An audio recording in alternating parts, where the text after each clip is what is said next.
CMR shopping mall Dasara ధమాకా offers అద్భుతమైన offers తో పాటు అబ్బురుపరిచే స్పాట్ గేమ్. బిగ్ బాస్ అనేది లైక్ ఒక పర్సనాలిటీ షో అన్నారు. అవునండి. అంటే ఇప్పుడు మీరు సెకండ్ వీక్ ఎలిమినేట్ అయ్యారు కాబట్టి అంటే మీ పర్సనాలిటీని మీరు జనాల్లో ఫెయిల్ అయ్యారని అంటే యాక్సెప్ట్ చేస్తారా? దీనికి రెండు ఉన్నాయండి ఆన్సర్లు. ఫస్ట్ వచ్చి జనాలు ఎట్లా మనల్ని యాక్సెప్ట్ చేస్తారన్నారు. సెకండ్ వచ్చేసి ఓట్ బ్యాంక్, కుల్లా మాట్లాడేసుకోవాలి. జనాలు ఎట్లా యాక్సెప్ట్ చేసినా బయట వచ్చిన తర్వాత చూసిన చాలా మిక్స్డ్ ఒపీనియన్స్ వచ్చాయి. కొంతమందికి నచ్చాను, కొంతమందికి నచ్చలేదు. కొంతమంది ఏమంటారు అరే అసలుకి ఏంటి క్వశ్చన్ మార్క్, ఇవి ఉన్నాయి. ఎవరి వాళ్ళ ఒపీనియన్ రెస్పెక్ట్ చేయాలి. దాన్ని బట్టి ఒక ఓట్ వచ్చింది. సెకండ్ ఏంటంటే ఇప్పుడు మేము కామనర్స్ లోకి వెళ్తున్నాం కదా, జనాలు మనల్ని యాక్సెప్ట్ చేయాలి. ఇప్పుడు సెలబ్రిటీస్ ఉన్నారు కదా, వాళ్ళు ఎన్నో ఏళ్ళ నుంచి చూస్తున్నారు కాబట్టి ఆ యాక్సెప్టెన్స్ ముందు నుంచే ఉంది. మాలాంటి కామనర్స్ ని యాక్సెప్ట్ చేయాలంటే కొంచెమైనా టైం పడుతుంది. సో నేను అదే హోప్ చేసిన, ఒక 2-3 వారాలు ఉంటే ఇంకొంచెం బాగా యాక్సెప్ట్ చేస్తే. అంటే కామనర్స్ గా వెళ్ళారు. అవును, ఇంకా కామనర్స్ లోపల ఉన్నారు. మరి మీరు ఎందుకు కామనర్ గా బయటకు వచ్చేసారు? నేనే కామనర్ గా ఎందుకు బయటకు వచ్చేసాను? So firstly right from get go ఉన్న కామనర్స్ లో కూడా చూస్తే నేను అగ్ని పరీక్ష షోలో అందరికంటే లాస్ట్ లో క్లిక్ అవుతాను. ఫస్ట్ ఎపిసోడ్ క్లిక్ అవుతాను, మళ్ళీ ఎండ్ ఆఫ్ ద లాడర్ లో క్లిక్ అవుతాను. నాకంటే ముందు వెళ్ళిన వాళ్ళందరూ స్టార్టింగ్ ఎపిసోడ్స్ నుంచి క్లిక్ అయిపోయారు. ఫర్ ఎగ్జాంపుల్ ఫస్ట్ మనం శ్రీజ గురించి అనుకుందాం.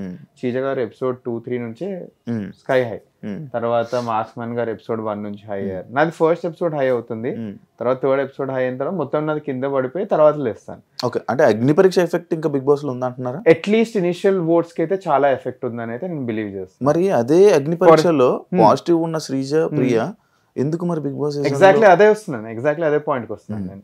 ఇప్పుడు నా సీజన్ లో ఏమంటారు, నా వీకెండ్ ఎపిసోడ్ లో ఎప్పుడైతే నేను బాటమ్ 3 ఈ వీటిలో ఉన్నానో, నేను ప్రియా, ఫ్లోరా గారు ఉన్నా. సాటర్డే ఎపిసోడ్ రోజు ప్రియా గారి ఫేస్ మీద పెయింట్ వేసేటప్పుడు జనాలు చప్పట్లు కొట్టాను. అట్లాంటప్పుడు నేను రియలైజ్ అయింది ఏంటంటే ఈ వీక్ ప్రియా ఎలిమినేట్ అవుతుంది పక్కా అని. బట్ నా మైండ్ లో ఇంకోటి కూడా నడుస్తుంది. ప్రియాకి ఉన్న ఫాలోయింగ్ వేరు, నాకున్న ఫాలోయింగ్ వేరు. నాకు ఎంత మా అయితే 250 ఉండే అగ్ని పరీక్ష అప్పుడు. ఇప్పుడు ఈ రోజు మాట్లాడుతున్నా 19,000 నేను. ప్రియాకి ఆల్మోస్ట్ 150 పెరిగిపోయింది. పీక్ 10,000 పెరిగిపోయింది. అది ఇవన్నీ ఉంటాయి మైండ్ లో. ఇవన్నీ నోటీస్ చేస్తే ఒక ఓట్ బ్యాంక్ పరంగా అయితే నేను తక్కువనే ఉన్నాను నాకు తెలుసు. దానికోసమే రైట్ ఫ్రమ్ డే 1 నేను పీపుల్ ని గెలుచుకుందామన్న మైండ్ సెట్ లోనే ఉండే. దట్స్ ద ఓన్లీ వే నాకు ఓట్లు పెరుగుతాయి. ఇట్లా ఏం సపోర్ట్ లేదు, బ్యాక్గ్రౌండ్ లేదు, ఈ పంచాయతీలు ఏం లేవు కాబట్టి జనాలు will be the only way మనకి. ఇంకో వే ఉండే అండి, అది ఆ వే నాకు తీసుకోవాలని లేకుండా కొంతమంది గేమ్ ఆడుతున్నారు. నేను ఒక సెలబ్రిటీ తోటి ఉండి అతన్ని రేడార్ లో ఉండి నేను వాళ్ళ ఓట్ బ్యాంక్ తినేస్తూ ఆడనా, అది కూడా ఉండే. అట్లా కొంతమంది ఆడుతున్నారు కూడా, మీకు అనిపిస్తుంది కూడా. అది నాకు ఆడాలని లేకుండా, ఎందుకంటే ఆ సెలబ్రిటీ నాకు నచ్చినప్పుడు అతనితో నేను ఎలా ఆడగలుగుతాను. మీకు కుల్లా ఎగ్జాంపుల్ చెప్తా. ఫర్ ఎగ్జాంపుల్ నాకు హౌస్ లో ఎంటర్ అయిన తర్వాత అయిన ఫస్ట్ ఫ్రెండ్ బర్నీ గారు. నాకు ఇద్దరం 2 days బాగా దానికోసం నన్ను నామినేట్ కూడా చేయరు. మీరు నోటీస్ చేస్తే బాగా పొలైట్లీ మాట్లాడుతున్నారని. నేను స్మార్ట్ ఉంటే సంజయ్ గారు ఫ్రెండ్ అయిపోయారు, ఇతను ఫ్రెండ్ అయిపోయారు. ఇద్దరి రేడార్ లో ఉండి ఓట్ బ్యాంక్ కొట్టుకుంటే వెళ్ళిపోవచ్చు కదా. నాకు ఆ గేమ్ ఆడాలని లేకుండే, నా ఇండివిజువాలిటీ పోద్ది, నా స్ట్రాంగ్ పాయింట్స్ పెట్టడం పోద్ది. సో దానికోసమే నా ఇండివిజువల్ గేమ్ ఆడతాను, నా పాయింట్స్ కరెక్ట్ గా పెడతాను, తప్పు మాట్లాడాలి ఒకటి. ఓకే, ఈ పాయింట్ మీద ఒక చిన్న క్వశ్చన్ ఉంది బ్రో. అంటే లైక్ కామనర్స్ అందరూ లైక్ ఒక ఈ వరస్ట్ కామనర్స్ లో వరస్ట్ కామనర్స్ అని చెప్పి బయటకు వచ్చి అన్న శ్రీజాని, ప్రియాని అన్నారు. అదే వారం వెళ్ళి మీరు బర్నీ గారిని, తనుజ గారిని నామినేట్ చేశారు. మరి పాయింట్స్ ఇక్కడ కరెక్ట్ గా ఎందుకు ఉన్నాయి? ఎందుకు వీళ్ళిద్దరిని ఎందుకు నామినేట్ చేశారు? ఎగ్జాక్ట్లీ. సో ఆ ముందు రోజు ఇమోషనల్ బ్రేక్అవుట్ అసలుకి. ఆ ముందు రోజు ఏం సిచ్యువేషన్ కూడా ఏంటంటే, సో షష్ఠి గారు ఎలిమినేట్ అయిపోయారు, ఉన్న one of the only friends eliminate అయిపోయారు. మీకు కూడా తెలుసు house it gets in to your house. Friends లేకుండా 100 days ఎలా ఉందాం. ఇమాన్యుల్ ఇప్పుడిప్పుడే ఫ్రెండ్ అవుతున్నాడు, బట్ ఇమాన్యుల్ తోడు కూడా గొడవ అయింది. ఇంకెవ్వరు లేని టైంలో నాకు అగ్ని పరీక్ష నుంచి అట్లీస్ట్ ఒక ఫ్రెండ్ లెక్క, ఒక కాన్ఫిడెంట్ లెక్క ఉన్న పర్సన్ ప్రియా. సరే అట్లీస్ట్ ప్రియాతో మాట్లాడి కొంచెం ఓపెన్ అప్ అవుదాం, కొంచెం బాధగా ఉంది అనుకున్న టైంలో ప్రియా పంచాయతీ పెట్టింది లోపల. గొడవ స్టార్ట్ అయిపోయింది. నేను అనుకున్నా అమ్మో ఈమె అసలుకి మొత్తం గేమ్ జోన్ లోనే ఉంది, గేమ్ నుంచి బయటకు వస్తలేదు, కెమెరా స్పాట్ ఉందంటే గొడవ పెట్టుకుంటుంది. దీంతో మాట్లాడాను నేను. సెకండ్ పని గురించి డిస్కషన్ అవుతుంది. సరే మనం ఇప్పుడు ఇమోషన్ లో ఉన్నాం కానీ పని కావాలి. ఇప్పుడు సన్నగారితో పంచాయతీ అవుతుంది, వెళ్ళిపోయినా. శ్రీజ వచ్చి నేను డబుల్ పనినే వేస్తా అని మనిషికి పనిరా అంటది. ఫస్ట్లీ ఈ సిచ్యువేషన్ బయటపడాలి, కొంచెం యాంగ్జైటీ ట్రిగర్ అయింది నాకు, బయటికి వెళ్ళిపోయి ఎవరితోటో మాట్లాడాలి, ఇప్పుడు యాంగ్జైటీ చాలా ఎక్కువైంది.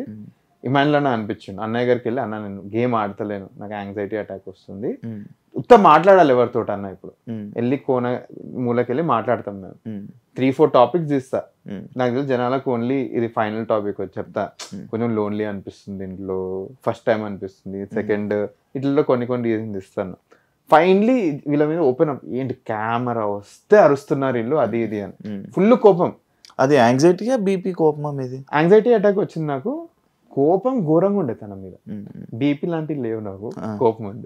ఆ టైం ఎందుకు కోపం అంటే ఎన్ని రోజులు ఆల్రెడీ 4th డే నాకు ప్రియాకి పెద్ద గొడవ అయింది, శ్రీజాకి ప్రతిసారి గొడవ అవుతుంది, శ్రీజాతోటి శ్రీజ ఇట్లా అంటే చాలు గొడవ అవుతుంది అక్కడ.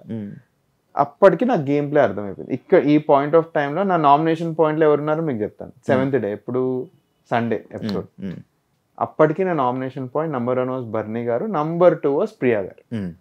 ఇప్పుడు శ్రీజ గారు ఎందుకు లేరో ఎప్పుడైనా క్లియర్ చేస్తా.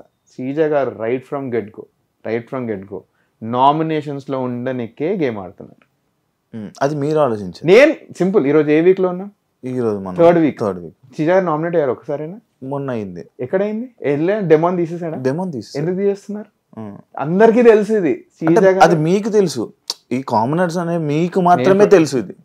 ఇప్పుడు సింపుల్ ఇంకో ఎగ్జాంపుల్ ఇస్తాను మీకు. లాస్ట్ వీక్ నేను నామినేట్ అయిన వీక్ సన్నాకి స్పెషల్ పవర్ ఉండే, సన్నాకి శ్రీజాకి పడట్లేదు కూడా, శ్రీజ గారిని ఎందుకు నామినేట్ చేయాలి ఆ వీక్? వెళ్ళి మన సుమన్ గారిని ఎందుకు చేశారు? ఏమో పెద్ద పాయింట్ ఏమో. నేను చెప్తున్నాను కదా, నేను మీరు హౌస్ సీక్రెట్సే స్టార్టింగ్ చెప్పారా వీడియోకి, ఆ హౌస్ సీక్రెట్సే చెప్తున్నా కదా మీకు. అందరికి అట్లీస్ట్ మైండ్ లో ఉన్న ఒక చిన్న క్లారిటీ ఏంటంటే శ్రీజ చిన్న ప్రొవోకింగ్ నామినేషన్స్ లో ఉండనికే చేస్తుంది అన్నది మైండ్ లో ఉంది.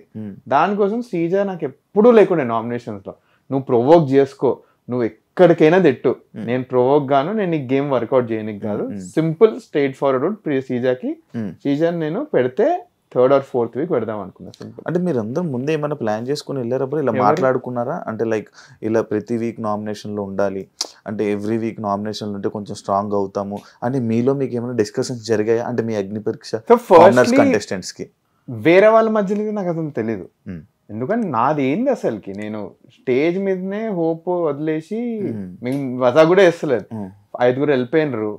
అప్పటికి మా ముందు రోజు రూమర్స్ వస్తుండే 6 ఉండొచ్చు అని, మళ్ళీ నాకు నాగాకే టై అవుతుంది అది, నాగాకి 2 స్టార్లు వచ్చినాయి, ఇంకా కొంచెం అటు ఇటే ఉండే.